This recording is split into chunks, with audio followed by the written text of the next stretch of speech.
at the outset, you said that we're living in an age of great inequality, more than in 100 years or so. So, using the history of our future, how did we get here, and what do you expect to be in the future? We got here because the pioneers get to make the rules. Okay. And we got here because there is a difference between the experience in the industrial era and the experience today. I mean, if your buggy whip factory was put out of business in the industrial era, you didn't really need a new set of skills to go down the street and go to work for Henry Ford. Okay. Today, there are two types of skill sets: those who can deal with technology and those who can't. The first get paid well, the second don't. Those who have invested in, developed the first kind, the technology-based companies themselves get rewarded.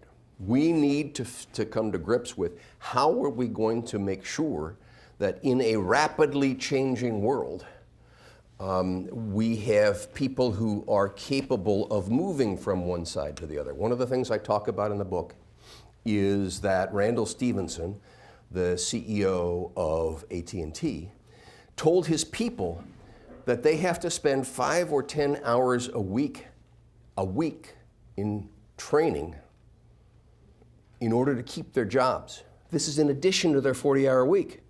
But that things are changing so fast that if you don't keep up with the technology, you will not be employable. So you ask yourself the question, and I asked this in the book. We went from the 60-hour week to the 40-hour week. Is it time to ask the question, okay, so should we think about a 30-hour week so that includes 10 hours, onto which is added 10 hours of training so people are continually trained? And by the way, that other 10 hours ends up becoming an opportunity for others to have jobs. And so we have to think our way through this process, and we have to think anew. And the challenge is you don't solve new problems with old solutions. The danger in this book, the thing that I worry about in this book, and try to bend over backwards to avoid, is apply the lessons of history. You can't.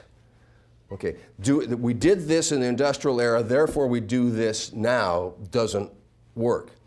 But we thought creatively as to how to meet our challenges in the industrial era is the same. We need to think creatively how to meet our challenges in this era. We need to have that as a public debate. And back to your point, sir, Elizabeth Warren and others, fortunately, are starting to foment that discussion.